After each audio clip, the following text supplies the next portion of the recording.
Hello friends, welcome back to the channel Yo-Yo Bio. Myself Dr. Vaibhav Awasthi. Today we are going to discuss the last lecture of this chapter called as Organisms and Population. Our main title for today is Population Interactions. Now what happens is, on this planet, since there is quite large variety, many different types of organisms, that is why it is bound to be that one type of organisms will influence or will have some or the other interaction with other type of organism.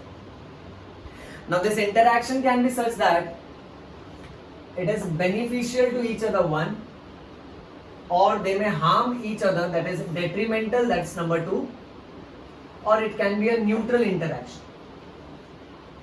Now that kind of relationship where one organism benefits,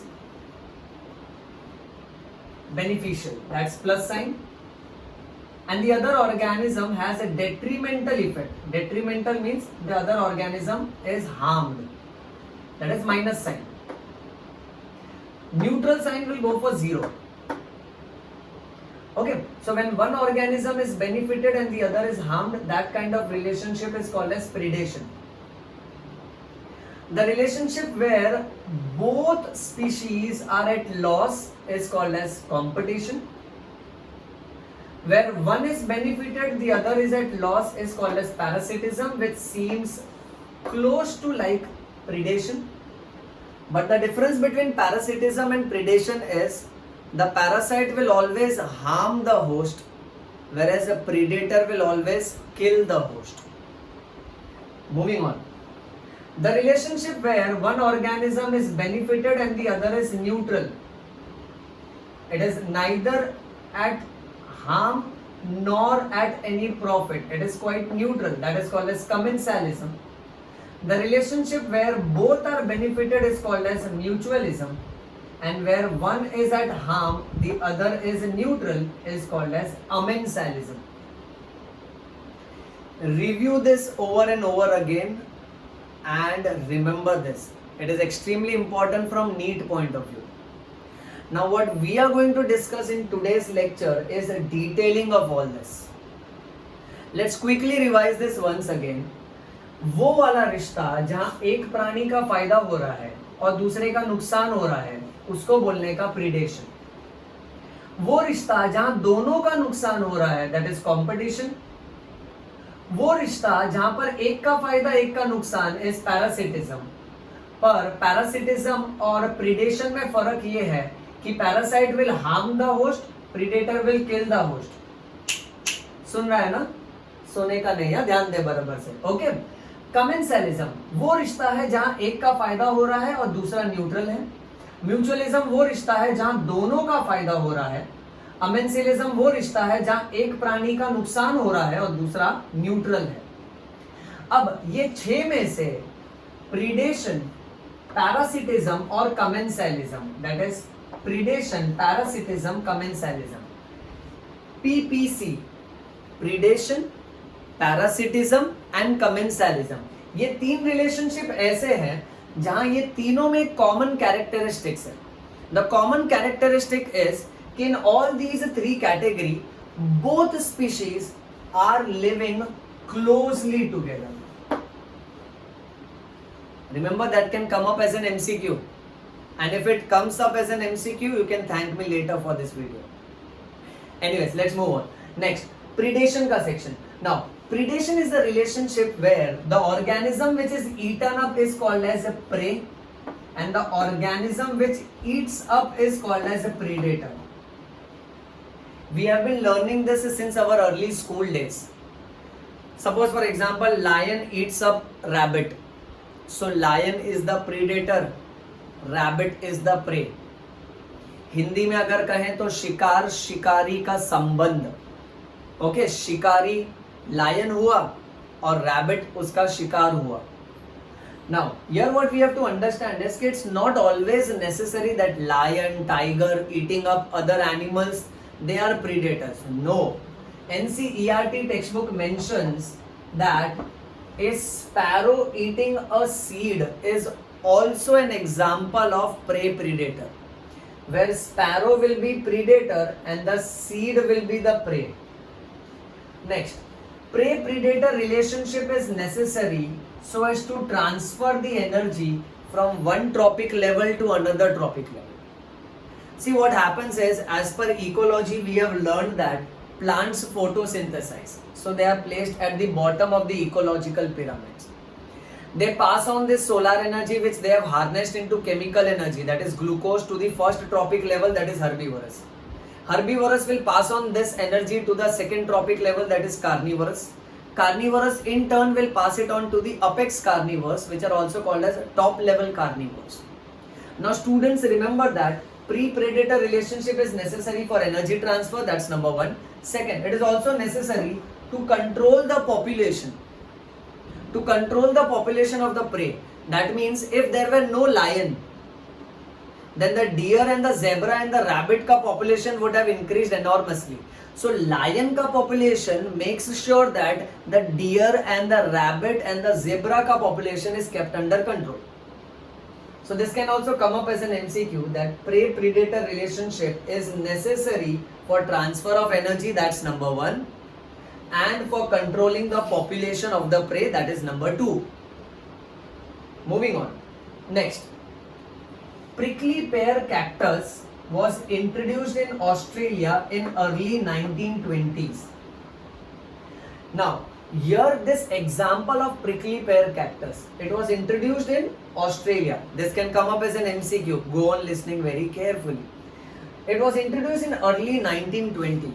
Now what happened is this cactus started invading the territory and started growing enormously. It occupied millions of hectares of land. Then this cactus was brought under control by moth, which was the natural predator of this cactus. So this example teaches us that many a times when a predator migrates to another area where this predator in turn does not have any other predator, like the cactus moved to this area. Now cactus had no moth. Moth is a type of butterfly like insect. It had no moth which could feed onto it. So it started increasing enormously in quantity. So this is an example, if an exotic variety, if a foreign variety is introduced onto a new land, then it will invade that territory because that exotic variety does not have its natural predator in the newly introduced land. So that's the example of prickly pear cactus, which was introduced in Australia in the early 1920s. Later on it was removed with the help of natural moth, which was introduced into the territory. Second example, on the rocky intertidal area of American Pacific coast, starfish called as a pisaster was an important predator. Now listen to this example very carefully. Few important points to pick up. Number one, on which area? It was rocky intertidal area. Of which coast? American Pacific coast. Which organism we are talking about? Starfish. Which variety of starfish? Pisaster. So there starfish called as a pisaster was the main predator. Now what happens is कि many a time when we take one predator away, then the number of prey which this predator was feeding upon increases excessively. Then they start competing with each other and ultimately the prey population also declines. This is a very classic example. When this starfish pisaster, which was an important predator, when it was removed from that area, it was observed that more than, you see this? More than 10 species of invertebrates became extinct because of inter-specific competition. So here this example explains us that many a times when you take the predator away, then the number of prey increases excessively. They compete with each other, ultimately causing a huge decline in their population. So here NEET students should remember that predators are also responsible for maintaining the biodiversity, that is the variety. See, the starfish Pisaster was responsible for more than 10 different invertebrates which was growing over there.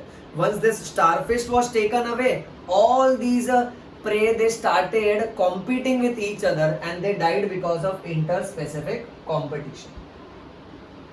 Next example is very simple. You can see some of the insects and some of the frogs are cryptically colored. Why they are cryptically colored? Because they can get camouflaged in the background. See, many a times in order to hide, in order to escape from their predators, nature has given some of them, some of these insects, some of the frogs, colors which is exactly like their background color. So they are cryptically colored. Another very interesting example is monarch butterfly. Monarch butterfly is usually eaten up by birds. So butterfly is the prey and birds are the predator.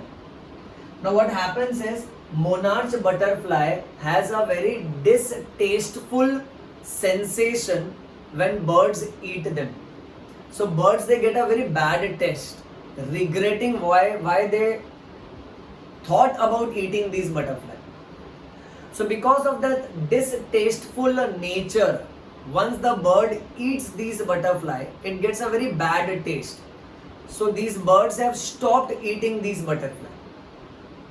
You should remember from MCQ point of view that this butterfly develops this chemical which produces bad taste when it was in caterpillar stage. Remember, caterpillar stage, and during that stage it was feeding on a poisonous weed.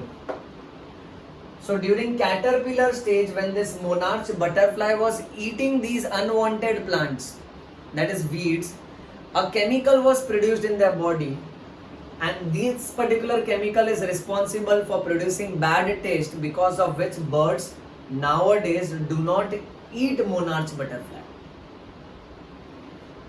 Next information on list. 25% of all the insects are phytophagous. See, phyto means plant, phagus means to eat. Now phyto is like thallophyta, bryophyta, pteridophyta. Phyta or phyto is always plant. Remember the value, 25% of all the insects, they are feeding on plants. And what are they feeding on plants? They love to eat the plant sap. So that's another important MCQ. Anyway, moving on. Next. Now some of the plants, they have developed special mechanisms so as to save them from animals. The best example is thorns. In plants like acacia and in plants like cactus, you will find these thorns in order to protect them from grazing animals, in order to protect them from their predators.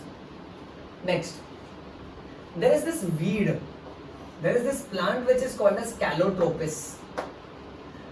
Now you will not believe that Calotropis produces cardiac glycosides, which are harmful chemicals.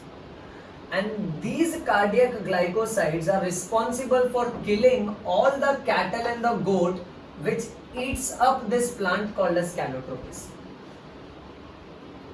See how nature is protecting plants. So some of the plants, they have developed this defense mechanism. Let's revise this example. We are talking about this weed, this unwanted plant called as Calotropis. Calotropis produces which glycoside? Cardiac glycoside. This cardiac glycoside is responsible for killing which two varieties of animals? Then remember, cattle and goats. That is the reason why cattle and goats are no longer feeding on to Calotropis. Clear on this? Let's move on. Various chemicals that we get from plants like nicotine, caffeine, quinine, strychnine, opium. Now these chemicals which we are using commercially, medically, now these chemicals are actually the chemicals which are produced by the plants in order to protect them from their predators. So remember the names of these chemicals, that can also come up as an MCQ. Moving on. Now let's go to the next title. Now the next title is competition. Competition, usually it is believed that competition is ideally between two related species, but it is not always necessary. You can have competition between unrelated species as well. The very classic example that is put up in NCERT textbook is in shallow South American lakes. There is this bird called as flamingo and the resident fishes. Now see, flamingo is a bird and fish belonging to category of Pisces. So both of them are unrelated. But still they are competing with each other for food, and their common food is zooplanktons. So MCQ that you have to remember, the story is from which lake? South American lake. Which two organisms are unrelated? Flamingos and resident fishes. They are competing for what? So they are competing for food. And what is their common food? Their common food is zooplanktons. Next. We can have something called as interference competition. See, interference competition occurs even if the resources are abundant. Now when we think about competition, let's say a rabbit is competing with deer for grass. So why they are competing? Because the grass is limited. But it's not always necessary that two organisms will compete just because resources are limited. Look here and look very closely. Interference competition is one such competition which occurs even if the resources are abundant. That means the resources are unlimited. In interference competition, what happens is one type of organism interferes or inhibits the growth, survival and reproduction of other type of organism. Even if the resources are very good, the resources are abundant, the resources are quite sufficient, but still they will compete with each other. Next, therefore, what is the exact definition of competition? The exact definition of competition is a condition where fitness of one species, which is measured in terms of small r. You remember small r from our previous video? Small r stands for intrinsic rate of natural increase. So fitness of organism is measured in terms of small r. So when the fitness of one species is lower in presence of another species, that condition is called as competition. जब एक species का fitness दूसरे species की मौजूदगी में कम हो जाए, उसको हम कंपटीशन बोलते हैं। यहां पर भूलना नहीं कि फिटनेस को स्मॉल आर के टर्म्स में मेजर किया जाता है। स्मॉल आर का मतलब होता है intrinsic rate of natural increase. Moving on, next one very classic example from NCERT text book. There is this Abingdon tortoise which is found in Galapagos Island. This tortoise became extinct within a decade. Decade is a period of 10 years. So this tortoise became extinct within a decade after goats were introduced into that particular area. See how the story is. You have to remember which type of tortoise we are talking. Abingdon tortoise. Which island? Galapagos Island. This tortoise got extinct within how much duration of time? So within a decade, that is 10 years. After goats were introduced. It is because of high browsing ability of goats. You see, goats, they eat up grass very quickly. And no more food is left for the tortoise to eat, so this variety of tortoise became completely extinct. Next, there is this condition called as competitive release. Now in order to understand this, I'll give you one silly example, then we'll progress with the textbook example. You imagine, suppose for example, there are two jungles. Now in the first jungle, I find, let's say, 3 lions, and in the neighboring jungle I find, let's say, 3 hyenas. Now hyenas, they are not invading the territory of lion because they are scared of lion. But let's say, unfortunately, due to some unfavorable conditions, these lions die. So now what happens is, this entire area is occupied by hyenas. Hyenas reproduce, and now there are quite a large number of hyenas. Now this phenomenon is called as competitive release. Hyenas had a very tough competition with lions. Unless and until lion was surviving, hyenas could not expand their territory, hyenas could not reproduce excessively. Once the lion ka entire population is taken away, once it died due to some unfavorable condition, hyenas started releasing themselves. That is what is called as competitive release. A classic example of this was observed in Connell's elegant sea experiment. What he found was, in the rocky sea coast of Scotland. Remember, rocky sea coast of Scotland. Connell observed that the superior barnacle called as Balanus was a dominant, I am putting a greater than sign, was a dominant over inferior barnacle called as Cathamalus. Split it, Cathamalus. So it is just like hyenas and the lion. See, Balanus was superior barnacle. Barnacle belongs to categories of animals. Okay. Balanus was the powerful barnacle. Once Balanus got away from that area, the inferior barnacle called as Cathamalus started expanding its territory. You see, so the title is very clear and very specific. This condition is called as competitive release. Next, Gauss's competitive exclusion principle. Gauss's competitive exclusion principle states that two organisms occupying the same area, having the same desires, same needs, same resources requirement, cannot coexist for infinite time duration. And in coming time duration, definitely they will compete with each other for the resources. I repeat, Gauss's competitive exclusion principle states that two organisms whose requirement is same and they are occupying the same area, they will not coexist together for long duration. That means in coming time, definitely they will fight with each other for the common requirement, for the common resource.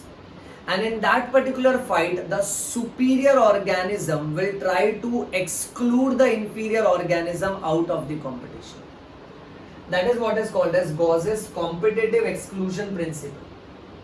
Let's say, suppose for example, we have this example of lion and we have this example of cheetah. Now lion and cheetah, they are staying together. Unless and until the herbivorous population is quite high, lion and cheetahs were coexisting. They were living together, they did not have any problem.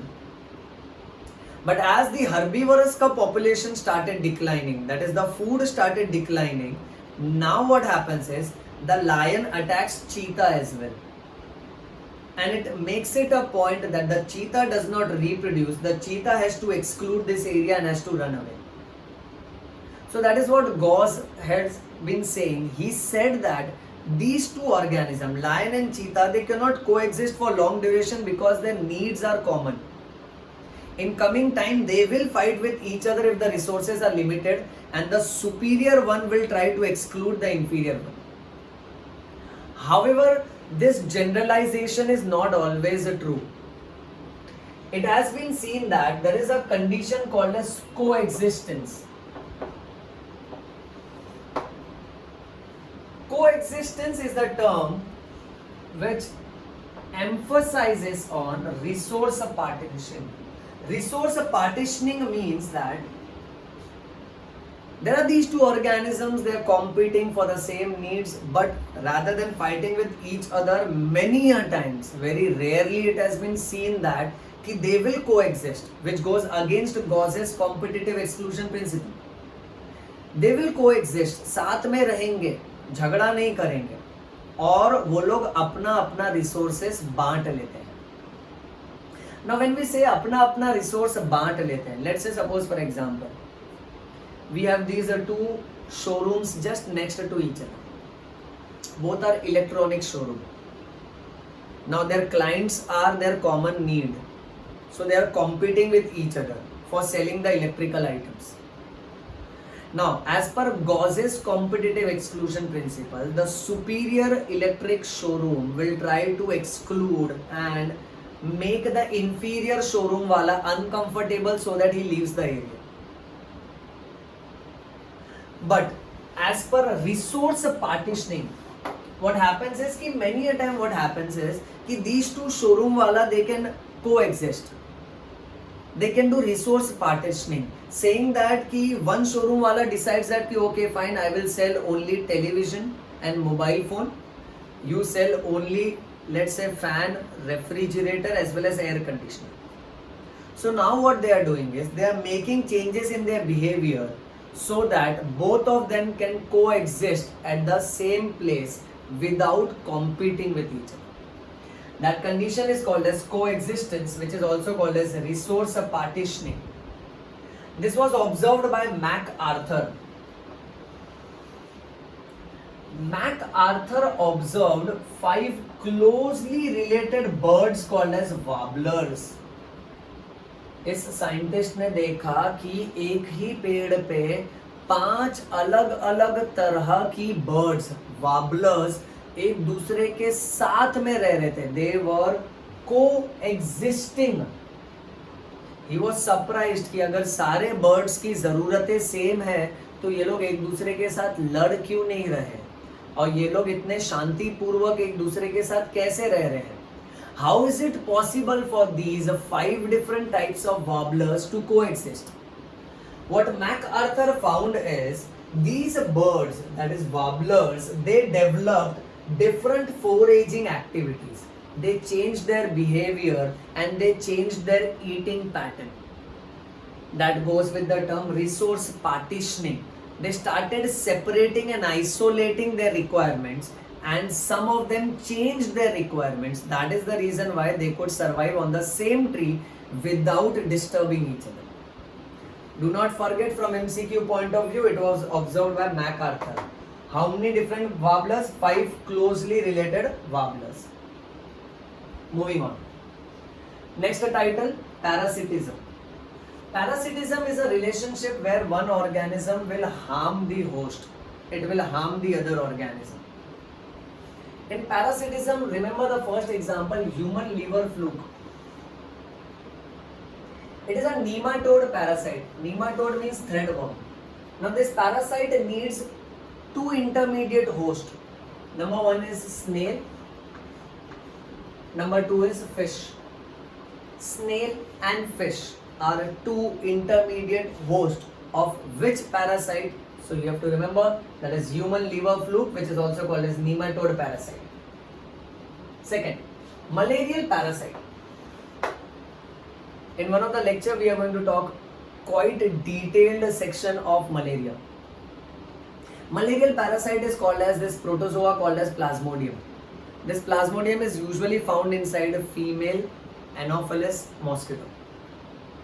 This malarial parasite, that is female Anopheles mosquito, is acting as a vector for it. It is acting as a carrier for it. It is because of these mosquitoes the Plasmodium gets transmitted from one organism to another organism. Next, ectoparasites. Now parasites which will always attack its host from outside is ectoparasite, and if they are attacking their host from inside, that's endoparasite. So if I have an organism that sucks the nourishment from my body from outside, that is ectoparasite. and if that organism is found inside my body and it is sucking the nourishment from there, then it is called as endoparasite. Ectoparasites में the commonest example is lice, which is found in humans, and ticks, which is found in dogs. See, understand, I have written some of the points in short form so as to accommodate everything in one section, so that it becomes easy for you to learn. Okay, so pay attention. Ectoparasites example lice, which is found in humans, and ticks, which is found in dogs. Next, there are these copepods.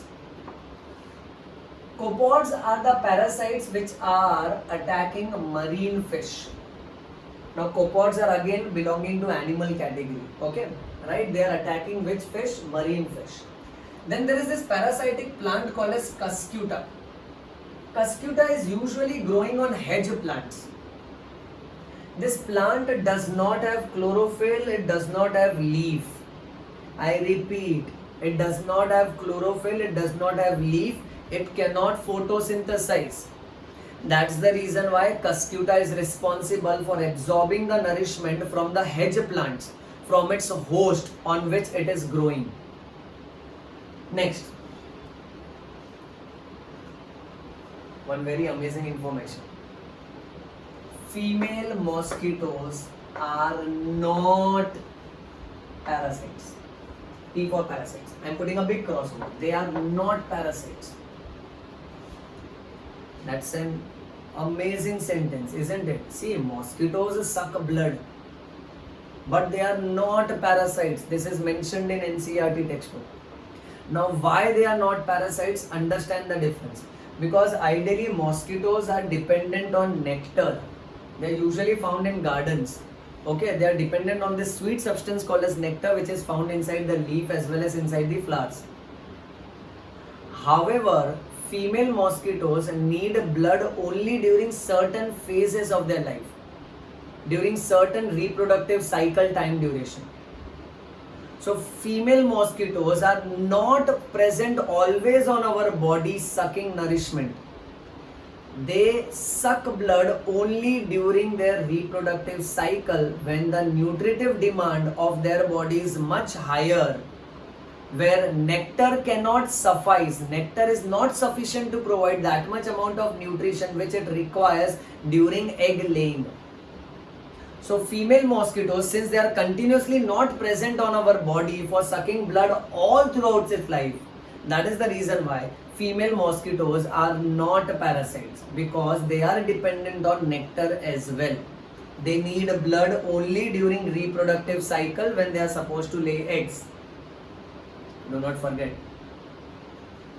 Next, endoparasites are the parasites which attack the organism from inside. Brood parasitism, one of my favorite example. See, brood means breeding, that means reproduction. These parasites, they take undue advantage of someone else's reproductive strategy. Commonest example is this bird called as cuckoo. In India we call it as कोयल. बच्चों, तुम सबको ये पता होगा कि कोयल कभी भी अपना घोंसला खुद नहीं बनाती. कोयल हमेशा कौवे के घोंसले में ही अंडा देती है. For all other bio lovers out here, listen very carefully. Cuckoo will never make its own nest. Cuckoo will always lay egg in crow's nest. And the classy part of the nature is the cuckoo ka egg in shape, size and color, in morphology looks similar to crow ka egg. So the crow cannot distinguish whether it is my egg or someone else's egg. So the crow will incubate that egg also. वो उसको भी warmth provide करता है, protection provide करता है. And by the time the egg hatches and the cuckoo comes out, the cuckoo bird comes, they fight and they take their bachchu away. But here what happens is, the crow ka feeling of motherhood is taken for granted. The crow is simply acting as a babysitter over here, and cuckoo is acting smart. So cuckoo is a brood parasite.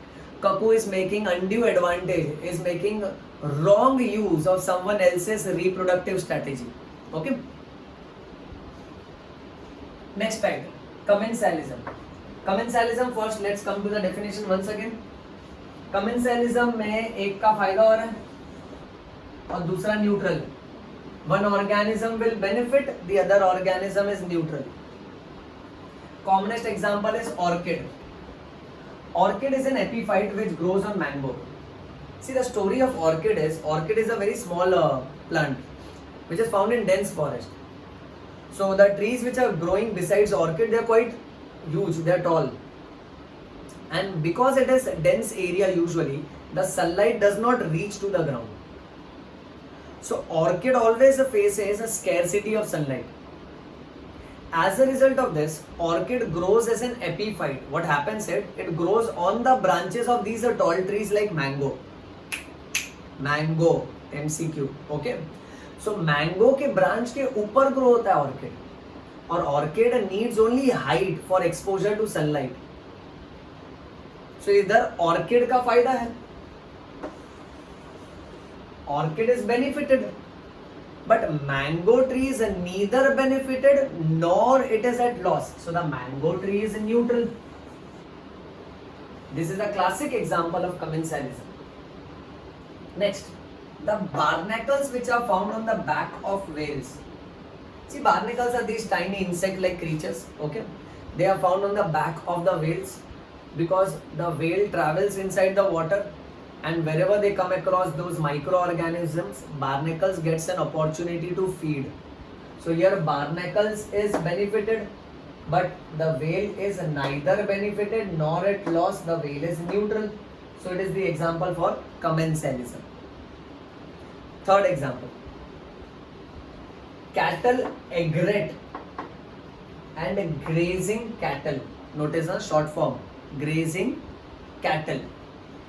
Egret is the bird.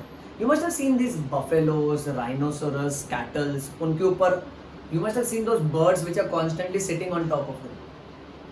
Now one such bird is egret. Egret is the bird which usually sits over cattle. Now what happens is, this bird which sits over the cattle, and let's say there is this huge cattle. Now when the cattle goes inside the grassland, it disturbs the grassland. So these are tiny flies and insects will come out. An egret bird loves to eat those insects. An egret bird otherwise would have to spend a lot of energy in order to discover those tiny insects and to disturb the grassland. So here what happens is, egret bird का फायदा हो रहा है, it is at benefit, and cattle is neither benefited nor at loss. So this is the classic example for commensalism. Moving on, last example, sea anemone. Sea anemone has got these hair-like tentacles on all sides, and the clownfish. Clownfish stays inside the tentacles. So sea anemone will spread the tentacles which has got those stingy thorns, pointed projections. So clownfish is protected from its predator. उसको कोई खाएगा नहीं because it is surrounded by the tentacles of sea anemone. So यहाँ पर clownfish is benefited, but sea anemone is neither benefited nor at loss. That's why classic example of commensalism. Moving on, well, last topic for today, mutualism. I know you are tired, I am tired, but being a doctor, you have to work hard, go on listening very carefully. Okay? Mutualism is the relationship where both organisms are benefiting. दोनों का फायदा होता है इसमें. So in mutualism, the first classic example is lichens. Lichens are a combination of algae and fungus. Okay, at times it can be cyanobacteria also. Do not forget, cyanobacteria is nothing but blue-green algae. So lichen is a combination of algae and fungus. You know, algae belonging to plant category. So whenever there is sunlight available, algae can photosynthesize and it can feed the fungus. And when sunlight is not available, the fungus is saprophytic. It will absorb nourishment from the neighboring tissues, neighboring areas, and it will support the algae. Fungus also protects the algae. So this relationship where both are complementing each other, both are benefiting each other, is called as mutualism. Second example for this, mycorrhiza. Mycorrhiza is a special type of fungus, shortcut F for fungus, which is usually found in roots of higher plants, HP, higher plants. Now, mycorrhiza is a special type of fungus which is found in roots. Let's say suppose this is a root of a higher plant. Mycorrhiza is growing as a fungus over here. अब mycorrhiza क्या करेगा, ये हवा से nitrogen catch करके देता है plant को. It is responsible for atmospheric nitrogen fixation. So the roots are benefited because they are getting atmospheric nitrogen. In return, mycorrhiza will get lot of carbohydrates and other nutrients as well as shelter from the plant. So both are mutually benefiting each other. That is why this is classic example of mutualism. Last section. Understand the dependency between plants and animals. See, plants need animal for pollination. They need butterfly, they need different types of insects for pollination. And these insects, they need plants for sucking nectar. One very classic example is this plant called as fig plant and the insect called as wasp insect. Now what happens is, wasp insect needs fig plant flower for oviposition. That is for laying eggs. Understand the dependency. So जो wasp insect है ना, इसको fig plant के flower चाहिए रहता है ताकि वो उसमें अंडा दे सके. It can lay eggs. At the same time, when these eggs will hatch, the larva which comes out, the worm, the कीड़ा which comes out, that larva feeds onto the seeds of these fig plants. MCQ, the larva will feed onto the seeds of the fig plant. So you see here, this wasp insect is benefited and the fig plant is benefited because the wasp insect is responsible for carrying the pollen grain from anther to stigma, that is pollination. So fig plant का फायदा क्या हो रहा है, उसका pollination करवा के दे रहा है wasp. और वैस्प का फायदा क्या हो रहा है, उसको अंडा देने के लिए, ओवी पोजीशन के लिए फ्लावर भी मिल रहा है और उसके जो लार्वे होंगे उसको खाने के लिए सीड्स भी मिल रहा है फिग प्लांट से. सो दोनों एक दूसरे को सपोर्ट कर रहे हैं. कुदरत में ऐसा कई बार होता है, nature does this, that plants will support animals, animals in turn support plant. So both of them they help each other to survive. But it is not always true. There is one very classic example given in NCERT textbook, the last example for today. There is this plant called as orchid.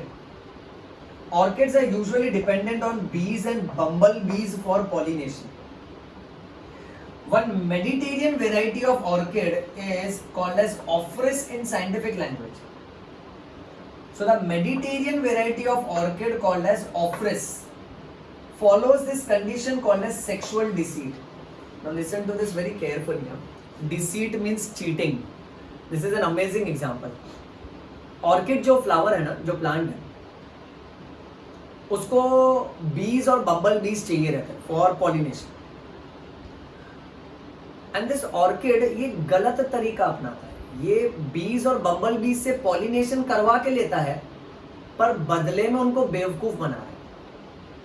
और बेवकूफ बना रहा है on what grounds? On sexual grounds. The condition is called as sexual deceit. Now here it has been seen in nature that कि orchid के flower का एक petal का कलर बीज और बम्बल बीज के फीमेल ऑर्गेनिज्म की तरह होता है. सो दूर से ना इन हनी बीज और बम्बल बीज को क्या लगता है, मेल बीज को लगता है कि वहां हमारी ही प्रजाति की फीमेल कोई बैठी हुई है. सो ये उड़ के आते हैं और ये उसके साथ सेक्सुअल रिप्रोडक्शन करते हैं. See, they undergo copulation. This copulation is false copulation. It is called as pseudo copulation. So these poor male bees and bumblebees, they come to this flower. One of the petal looks like a female bee. This male bee are under the impression that's my female. So they are having sex. They are having sexual contact with them. And in that act, what happens is, when they keep jumping from one flower to another flower with an impression that's my female, let's have sex with her. Okay, in that particular act, they transfer the pollen grain from one flower to another flower. So here this Ophrys, that is Mediterranean orchid, is acting very smart. It is following this sexual deceit. It is cheating these bees and bumblebees. As a reward, it is giving them a temptation of sexual act, but the bees and bumblebees are fooled. But in turn, these bees and bumblebees carry out the process of pollination. Well, that's all about this chapter for today. Remember, that is how nature operates, and this condition is called as a co-evolution. Maybe in coming time, if bees and bumblebees, female bees ka color changes, so it will become difficult for the orchid. So orchid ka petal ka color has to change. So that's called as co-evolution. They are evolving together. So if the female bee ka color changes, the orchid ka petal ka color has to change. So that's how both can coexist. Nature is quite amazing. So is biology. So that's all about this chapter. I hope you have liked this video. Okay, right? If any point you feel that you have not caught, review this video, see it again and again, pass it on to all of your friends, like this video, comment on this video, share this video, subscribe. Do not pseudo subscribe, subscribe. Read bio, bleed bio, yo-yo bio. Thank you so much.